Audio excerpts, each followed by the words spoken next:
it's Denise, DeSio, who's come all the way from Phoenix to entertain us tonight.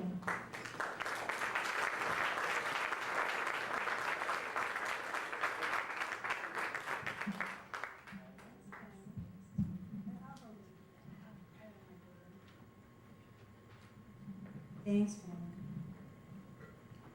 Okay, hi everybody. Tonight I came to talk about my relationship with my pool. And I have to start about 17 years ago, well, 16 and a half, when I was living in New York, in Brooklyn, where I was born and lived all my life. And I was flipping through my copy of the Village Voice, checking out the personals.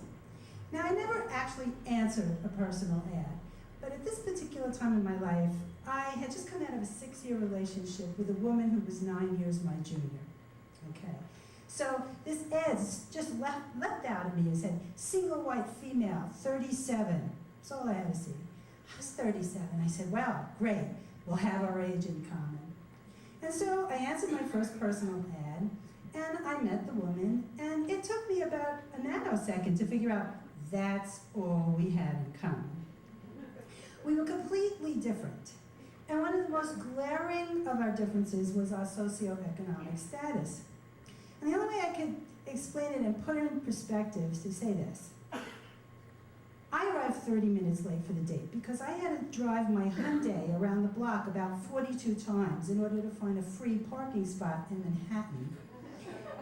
And then I had to jump out of the car and run 4 or 5 blocks to the restaurant in my brand new $39.99 outfit from Mandy's, which incidentally included the new shoes.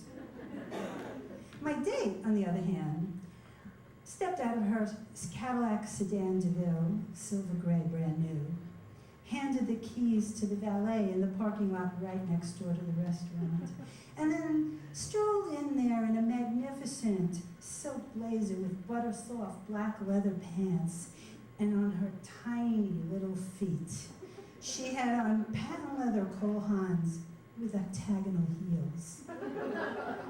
Now, today I know that Cole Haans are very expensive designer shoes, but back in those days, if anybody had used the words Cole Haans together in a sentence, I would have thought they were speaking with an accent, like, oh, so sorry, Cole Haans. You know, the date was hysterical. It was like a reality TV show. I like to call it top New York corporate executive meets inner city kindergarten teacher with 2 teenage children at home. I mean, I was under no illusion. I didn't expect the second date with the woman. Forget about ending up in a 16-and-a-half-year relationship. But that's what happened.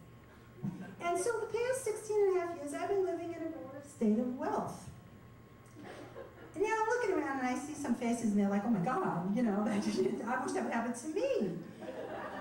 It's like a fairy tale, but no. I mean, with all due respect to my lover who's sitting there right in the front row, we're still together, we have a wonderful relationship, I love her dearly, but it hasn't been easy. Major adjustments. And call me crazy if you like, but it's still, after all these years, I really haven't totally adjusted to the money. Because when you grew up poor in Brooklyn, you can't go to a supermarket without your coupons, you know? I still can't pass a thrift shop without dropping in. And I certainly don't know how to own my own lima bean-shaped pool. Because in Brooklyn, you only get to see a pool about once every 5 years, and that's when the whole family breaks down and finally goes on vacation. We all pile in a hot car in the hot summer. We drive to exotic lands like the Poconos, 2.5 hours away. And we all spend the whole week in a hot cabin. But then we get to cool off in this like magnificent, very impressive large swimming pool. And we've made it, you know? I don't know, other than that, pool ownership in Brooklyn is limited to the kind of plastic blow-up thing you put in the backyard for the baby. You know, they're like this big, they're this high, and they're covered in duct tape, and they're handed down from the second and third cousins. And the only time you're allowed to buy a new one in my family was when the surface area of the duct tape exceeds the original pool material. You know, like, turn on the television, you see the pool laws and the pool fences, and the fireman guy, is like, watch your children in the pool, please. My mother never watched me in the pool because she knew it would drain out before it could possibly drown her. Anyway, I tell you all this just so that you can get some idea of the distance between, I thought I'd have a bigger stage, my reality and the idea of owning my own swimming pool. So compare that with my partner's reality, which wouldn't even allow her to conceptualize moving to Arizona from New York and not owning her own swimming pool. And not that she ever goes in it. No.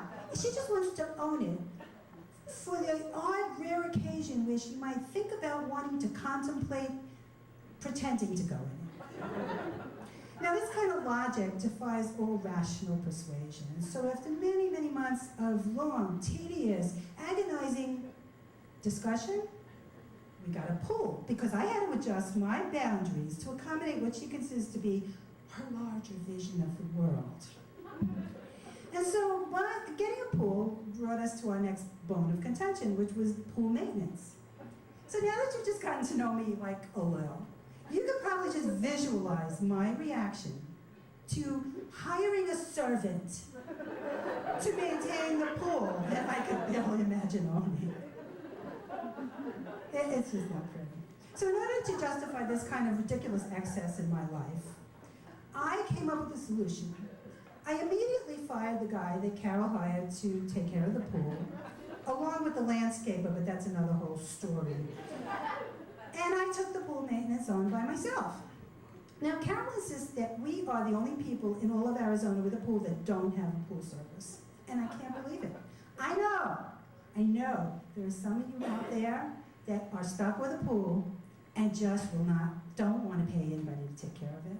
And so I thought it would be a waste if I showed up here tonight and didn't share with you some of the important pool tips that I've accumulated in my vast arsenal of having a pool for 11 years.